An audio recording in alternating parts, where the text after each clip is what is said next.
এই যে দেখুন গাইস, আজকে আমরা মুরগি রান্না করব। তো মুরগি রান্না করার জন্য আলুকে আমি স্লাইস করে ছোট ছোট করে কেটে নিয়েছি।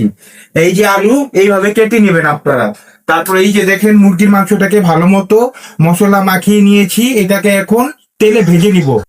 দেখুন গাইস, এখন মাংসটাকে আমরা ভেজে নিব। ভেজে নেওয়ার জন্য তেলের কড়াইটা বসিয়ে দিলাম। এই যে তেলের কড়াই, আর এই যে আমার সেই স্লাইস করে রাখা মাংসগুলো। তেলটা একটু গরম হলেই আগে মাংসগুলো ভেজে নিব। এই যে মাংসগুলো, এখন আমি এগুলাকে তেলে ভেজে নিব একটা একটা করে, যাতে এগুলাতে এই মাংসের কাঁচা ফ্লেভারটা না থাকে রান্নার পরে। তাই একটা একটা করে ভেজে নিচ্ছি। আপনারা দেখুন, এটা বেশি না, হালকা আছে ভেজে নিতে হবে, যাতে মাংসের গন্ধটা না কয় আর কি। কম লালচে কালার হয়ে গেলেই বুঝে যাবেন মাংসটা হালকা হয়ে এসেছে। এখন নামিয়ে এটাকে রান্নার জন্য বসিয়ে দেব। হালকা, বেশি না, হালকা লালচে কালার করে নিতে হবে, বেশি না। একই পর্যায়ে আলুটাও হালকা করে ভেজে নিলাম, যাতে একটু লালচে লালচে ভাব থাকে। আলুটা হালকা লালচে হলেই কড়াই থেকে উঠিয়ে নেবে।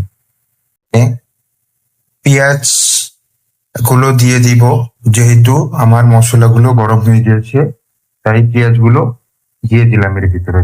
স্লাইড করে আগে কেটে রেখেছিলাম আমি পেঁয়াজগুলো দিয়ে দিলাম এর ভিতরে।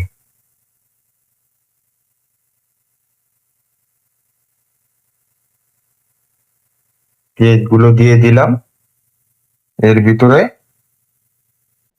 এবার ও, আদা রসুন আনতে আনতে আমার পেঁয়াজগুলো পুড়ে গেল, সরি সরি গাইস। এবার আমি দিয়ে দিলাম আদা রসুনের গুঁড়া, আদা রসুন বাটা। তারপরে এখন আহ, দিয়ে দিব 1 টেবিল চামচ হলুদ।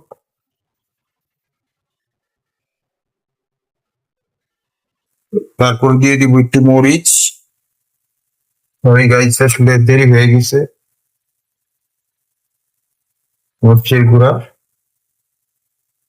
একটু পানি দিতে ভুলে গিয়েছি, এখন একটু পানি দিব। এই যে পানিটা দিয়ে দিলাম।